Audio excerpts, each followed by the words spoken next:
আমি 6-7 মাস গাড়ি ইউজ করার পরে যদি আমি জানি যেটা চোরাই গাড়ি, তো এটা তো লজ্জাজনক জিনিস ছাড়া আর কিছু হতে পারে না। তো আওয়ামী লীগের নিপসন চৌধুরী পাওয়ারে চলতো, রাজনীতি করে তো ছেলেটা, তো তার জন্য আমার টাকাটা আর দিতে চেত। একটু কথা বাংলা ভিশনের নিয়মিত আয়োজন ক্রাইম অ্যান্ড করাপশনের আরও একটি পর্ব নিয়ে আপনাদের সামনে হাজির হয়েছে আমি সুজন মাহমুদ।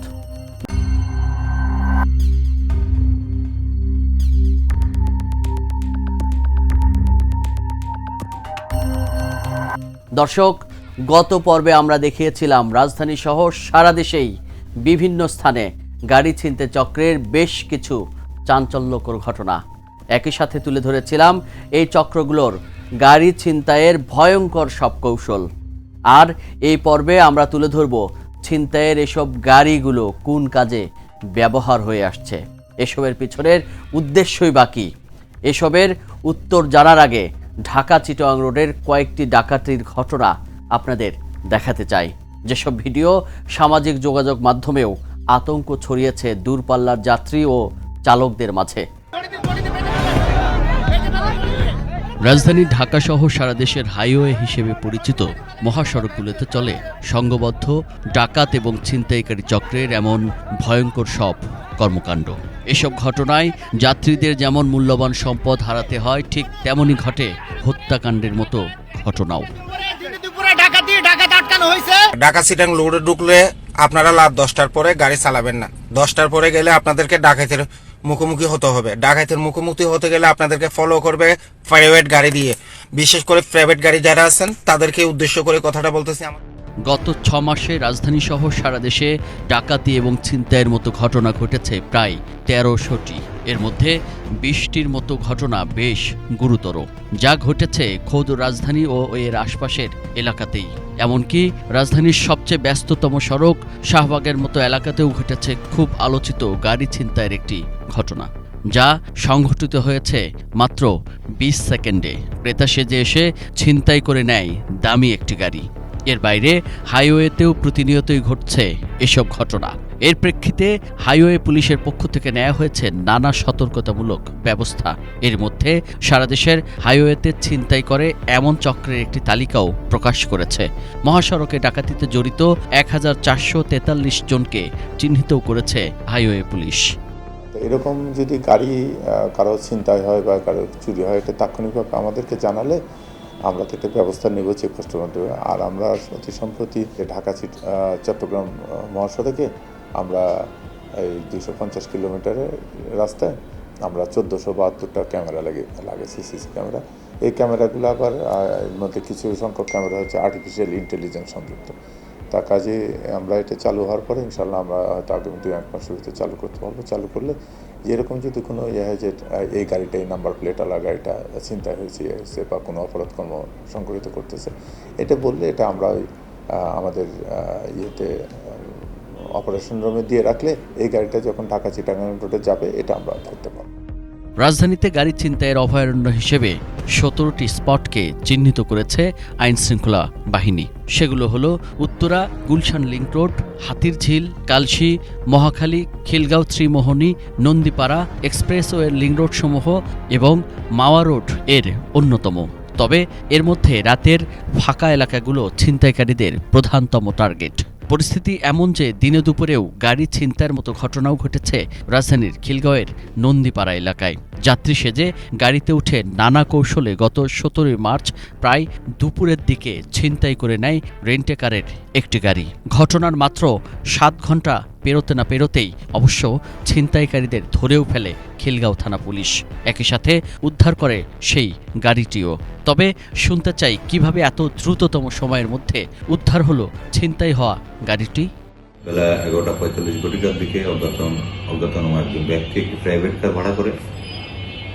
পরবর্তীতে ওই প্রাইভেট কারের চালক ওই দিন 12টার দিকে আমাদের খিলগাঁও থানাধীন খিলগাঁও ফ্লাইওভার ঢালে আসে এবং একজন যাত্রীকে তার প্রাইভেটে তোলে। পরবর্তীতে আর একজন এবং তার কিছুক্ষণ পর খিলগাঁও থানাধীন নন্দীপাড়ার বালুরমাঠে এই দুজন অজ্ঞাতনামা ব্যক্তির সাথে আরও একজন অজ্ঞাতনামা ব্যক্তি সংযুক্ত হয়। পরবর্তীতে এই 3জন ব্যক্তি উক্ত প্রাইভেট কারের চালক সিরাজুল ইসলামকে জিম্মি করে গাড়ির নিয়ন্ত্রণ তারা নিয়ে নেয়। গ্রেপ্তারকৃত আসামিদের কাছ থেকে যে সকল আলামত উদ্ধার হয়েছে সে সকল আলামত বিশ্লেষণ করে আমরা এই সিদ্ধান্তে উপনীত হতে পারি যে উক্ত চক্রটি একটি প্রাইভেট কার ছিনতাই সিন্ডিকেটের সদস্য এবং এই গাড়িটি মূলত ভাড়ার কথা বলে তারা ছিনতাই করেছিলেন। তার কথার সাথে অনেকটা মিলে যাচ্ছে আমাদের মূল অনুসন্ধানের সূত্রপাত যেখানে হয়েছিল সেই শাহবাগে। তবে ঘটনা দুইটির পার্থক্য হলো শুধু একটি ছিনতাইকারীদের পাঠানো SMS, যা পুরো ঘটনারই মোড় ঘুরিয়ে দেয়। আবারও শুনতে চাই কি ছিল সেই SMS-এ। 20 সেকেন্ডের ভিতরে আমাকে অস্ত্রের মুখে জিম্মি করে গাড়ি নিয়ে যাবে এরকম অনুভূতি আমার কোনো সময় ছিল না। বলেছিলাম চোখ কপালে উঠবেই। অনুসন্ধান যত গভীরে যাচ্ছে ততই আসছে নতুন নতুন মোড়। ছিনতাইকারীদের পাঠানো SMS-এর সূত্র ধরেই আমাদের অনুসন্ধান এবং আগ্রহ বাড়তে থাকে। বারবার প্রশ্ন জাগে, ছিনতাই হওয়া গাড়িগুলো কেনই বা ছিনতাইকারীরা ফিরিয়ে দিতে চাইছে কয়েকদিন পর? তাহলে এই কয়েকদিনে কি করবে সেই গাড়ি দিয়ে? একই সাথে গাড়ি ছিনতাইয়ের বিষয়টি গোপন করারও কথা বলে, কিন্তু কেন? সেই প্রশ্নের উত্তর জানতে এবার মাঠে ক্রাইম অ্যান্ড করাপশন টিম। এর আগে আপনাদের পরিচয় করে দিতে চাই একজন ভুক্তভোগীর সাথে, যে কিনা জেল খেটেছেন 6 মাস। অপরাধ শুধুমাত্র একটি বাইক কেনা। আমাদের যেতে হবে প্রায় 2 বছর পেছনে। 2022 সালে রাজধানীর মিরপুর থেকে পুরাতন একটি বাইক কিনেছিলেন আলামিন। কিছুদিন ব্যবহার করে সেটি বিক্রিও করে দেন আরেকজনের কাছে। হঠাৎ একদিন সেই ক্রেতার ফোন আসে, বাইক সহ তাকে থানায় নেওয়া হয়েছে। এরপর আলামিনকেও নেওয়া হয় থানায়। অবশেষে জেল খাটতে হয় 6 মাস। কিন্তু কেন? সেই প্রশ্নের উত্তর আমরাও শুনতে চাই তার মুখ থেকেই। 2 বন্ধু বাগেরহাট যাচ্ছিলাম, যাওয়ার পথে আমাদেরকে কোথা থেকে ফলো করছে তো জানি না, তবে পিছন একটা পিকআপের মধ্যে প্রায় 14-15 লোক মহাখালী ফ্লাইওভারে দেখতে। যখন আমরা উঠলাম তখন আমাদের সামনে পিকআপ একটা থামলো। থামার পরে আমাদের গাড়ির স্পিড ছিল 80-90 এরকম স্পিড। ওই অবস্থায় আমাদের গাড়ি থামার ফেলেছে, আমরা পড়ে গেছিলাম। আমাদেরকে পিকআপে উঠাইতে সময় লাগে না, 5 সেকেন্ডের সময় লাগে নাই, এত দ্রুত উঠাইছে। আর তাইজুল ইসলাম পেশায় মিনি গার্মেন্টস ব্যবসায়ী। 2 বছর আগে তার তুরাগের বাউনিয়া এলাকায় গার্মেন্টসের সামনে থেকে রাতে মালামাল সহ একটি কাভার্ড ভ্যান চুরি হয়ে যায়। পুলিশের পেছনে ঘুরেও কোনো ফায়দা হয়নি তার। গাড়ি চুরি হলে ফোন করে গাড়ি ফিরিয়ে দেন এমন আশা নিয়ে বেশ কিছুদিন ছিলেন তিনি, কিন্তু সেই ফোন আর আসেনি তার। আমার গাড়িটা চুরি হয়েছে বাউনিয়া পুকুর পরে আমার ফ্যাক্টরি। তো রাত্রে প্রিন্টিংয়ের মাল গার্মেন্টসের ফেব্রিক্স লোড দিয়া রাত্রে রাখা হয়েছে, সকালবেলা মাল ডেলিভারি যাবে। সকাল একবারে 1st আওয়ারে ভোরে, তখন সকালবেলা ড্রাইভার যায় বলে যে গাড়িটা নাই। তো এর মধ্যে থানায় জিডি করলাম, পুলিশের পিছনে অনেক সময় দিলাম, ঘোরাঘুরি করলাম, আসলে কোথাও কোনো এর হদিশ পাই নেই, কোনো উত্তর পাই নেই। এবং CCTV ফুটেজও তাদেরকে দেখা হয়েছিল, ঠিক আছে, কিন্তু এর প্রতিকার কিছুই পাই নেই। গাড়ি চুরি হইলে জানি যে এমনি গাড়ি ফিরা পায়, কিন্তু আমি অনেক চেষ্টা করছি, করার পরেও মোবাইলও সারাক্ষণ হাতে রাখতাম, যে কেউ ফোন দিলে যে টাকা দিয়ে নাকি আবার গাড়ি ফেরত দেয়, কিন্তু আমাকে কেউ ফোনও দেয়নি, ঠিক আছে, আমি কোনো ফোন পাইনি। এবং পুলিশের দ্বারে অনেক ঘুরছি আমি, শেষ ভরসা পরে আশাই ছেড়ে দিছি, আর কি করব। দর্শক, গত পর্বে রেশ ধরেই শুরুতে বলেছিলাম এসব চুরি হওয়া গাড়ি কারা ব্যবহার করছেন, আর রাঘব বোয়ালি বা কারা। কিভাবে চুরি হওয়া গাড়ি প্রকৃত মালিক ও কাগজপত্র ছাড়া অন্য মালিকের নামে পরিবর্তন করা হয়, তার একটি বড় অভিযোগ শোনাতে চায় প্রতারণার শিকার হওয়া ব্যক্তিদের মুখেই। মোহাম্মদ দেলোয়ার হোসেন গত 2 বছর আগে 23 লাখ টাকায় মিরপুর থেকে একটি গাড়ি কিনেছিলেন। প্রায় 8 মাস ভালোই চলছিল তার। হঠাৎ ডিবি থেকে তলব। তখনও জানেন না কি অপরাধে এমন জরুরি তলব। গিয়েই যা জানতে পারলেন, শুনেই যেন পায়ের নিচ থেকে মাটি সরে যাওয়ার উপক্রম। যখন আমি গাড়ি কিনি, কথাবার্তা শোরুমে বসে কথাবার্তা বলি, তখন ওদের পেপারস আমি চাইলাম, সমস্ত ডকুমেন্টস অরিজিনাল পেপারসগুলো দিল। আমি দেখলাম ঠিকই আছে। তারপরও বিআরটিতে যারা কাজ করে, গাড়ির পেপারস টেপার্স করে, ওদেরকে ডাকলাম। ডাকার পরে ওরাও বললো না, গাড়ির পেপারস ঠিক আছে, কোনো সমস্যা নেই, আপনি গাড়ি কিনতে পারেন। এইভাবে 6 মাস আমি গাড়ি ইউজ করতেছি। এবং পুরান গাড়ি কিনলে তো জানেন যে গাড়ি একটু কাজবাজ করাইতে হয়। হঠাৎ করে আমার নাম্বারে ডিবি অফিস থেকে ফোন, যাই হোক আমি তো বুঝতে পারিনি ডিবি অফিস থেকে ফোন কিনা, আমি জানি না। পরে ফোন রিসিভ করলাম, বলো যে আমরা ডিবি অফিস থেকে। যে কী ব্যাপার ভাই? আপনি একটু আমাদের অফিসে আসেন। কেন, কি সমস্যা কি? না অফিসে আসেন তারপর আমরা বলবো। তারপর আমি ওই দিনই আমি অফিসে যাই, ডিবি অফিসে যাওয়ার পরে উনি হঠাৎ করে বলে আপনি কি কোনো গাড়ি কিনছেন? আমি হ্যাঁ গাড়ি কিনছি। গাড়ি তো চোরাই গাড়ি। আমি চোরাই গাড়ি মানে আমি তো শোরুম থেকে গাড়ি নিছি, তো এখানে গাড়ি চোরা কি এইটা তো আর কি আমি তো জানি, আমি তো শোরুম থেকে পেপার্স নিয়ে সব কিছু নিয়ে আমি গাড়ি কিনছি। যাই হোক তারপরে আমি যাই হোক ড্রাইভার দিয়া আমি গাড়ির পেপারসগুলা, শোরুমের পেপারসগুলা ওগুলো আমি ডিবি অফিসে নেওয়াই, তাদেরকে দেখাই এই যে দেখেন এই আমি ডিবি ওই শোরুমের পেপারস। যাক তারপরে ওনারা আবার ওনাদেরকে ডাকাইলো, আমাদেরকে ওখানেই বসাই রাখছে, ডিবি অফিসে বসাই রাখছে। বসার পর ওনারা যাই যেতে প্রায় সন্ধ্যা হয়, আমি প্রায় সারা দিন ওখানে ডিবি অফিসে বসা। এই যে একটা হয়রানি। শুধু তাই নয়, টাকা দিয়ে গাড়ি কিনেও এমন অপরাধী কিংবা চুরির অপরাধ মাথায় নিয়ে ডিবি অফিসে ঘুরছেন সপ্তাহর পর সপ্তাহ। তার অভিযোগ এরই মধ্যে নানাভাবে হুমকি ও মামলার হুমকি দিয়ে হেনস্থাও নাকি করা হয়েছে তাকে। এমন যখন অভিযোগ, তখন অভিযোগের তীর বিআরটিএ ও কার হাউজের দিকে দিলেন বা কেন?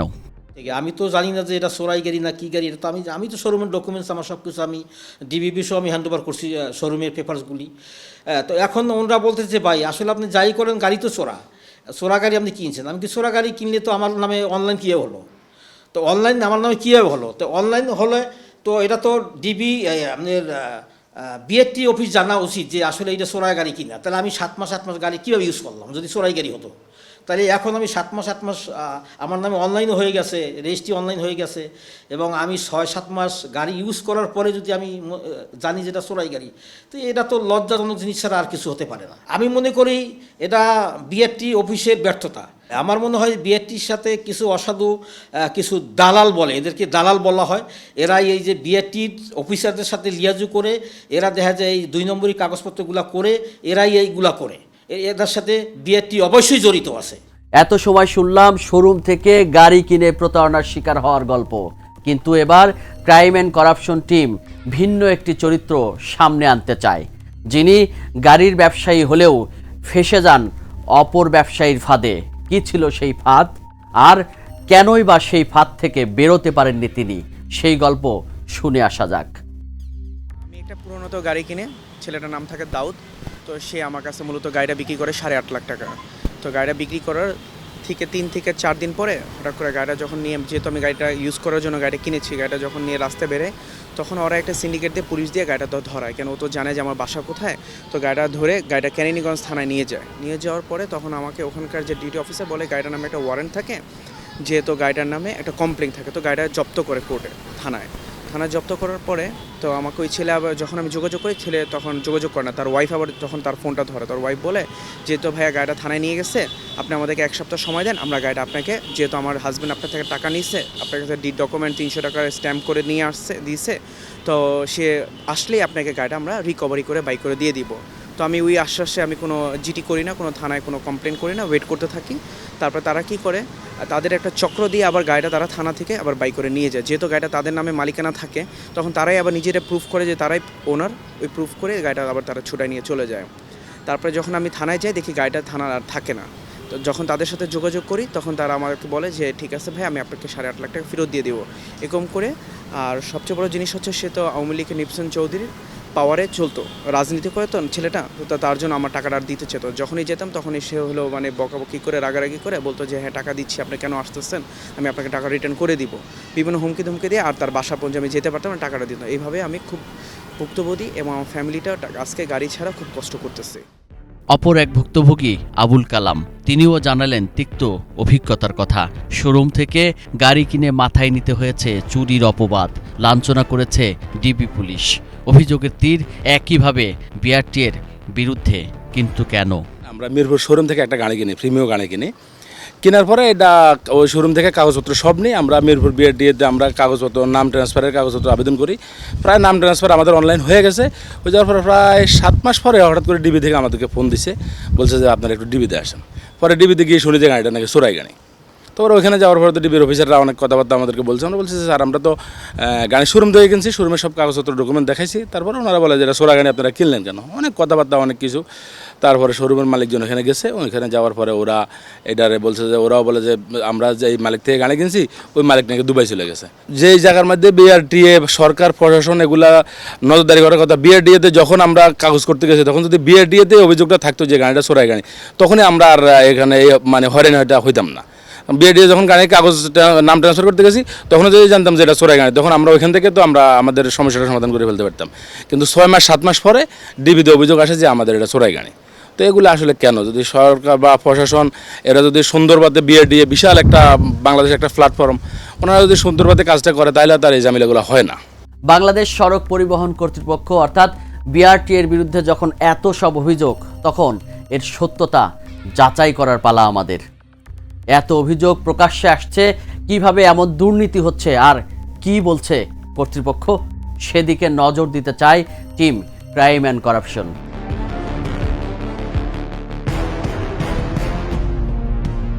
কর্তা ব্যক্তিদের সঙ্গে কথা বলতে চাইলে বিভিন্ন রুমে যেতে বলেন তারা।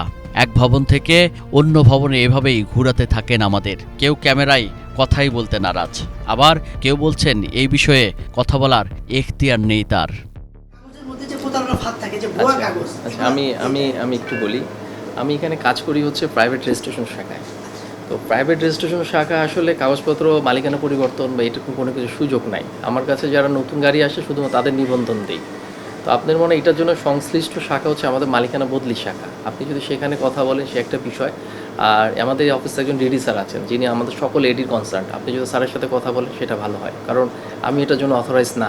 আপনি যে ইস্যুটা আসছেন এটা আমাদের মালিকানা বদলি সেকশনের কাজ, কারণ মালিকানা পরিবর্তন করার এখতিয়ার বা কোনো ক্ষমতা আমাকে দেওয়া হয়নি। অনেক খোঁজাখুঁজির পর সাধারণ সেবা প্রত্যাশী একটি রুমের সন্ধান দিলেন আমাদের, কিন্তু সেই দরজায়ও ঝুলছে তালা। গাড়ির নাম বদলি শাখার রুম এটি। একজন জানালেন এই রুমের কর্মকর্তা কাউন্টারে বসে সেবা দিচ্ছেন। এবার সেখানে ক্রাইম অ্যান্ড করাপশন টিম। কথা বলতে চাইলে তিনি রুমে নয় এখানেই বলতে বলেন। অবশেষে জানতে চাওয়া হলো কিভাবে গাড়ির প্রকৃত মালিক ও কাগজপত্র ছাড়া নাম পরিবর্তন করা হয়। এমন প্রশ্নে তিনি জানান এটা কখনোই সম্ভব নয়। আমাদের কাছে প্রমাণ আছে বলতেই তিনি নানা টাল বাহানা করতে থাকেন। অবশেষে দেখিয়ে দেন বড় স্যারের রুম।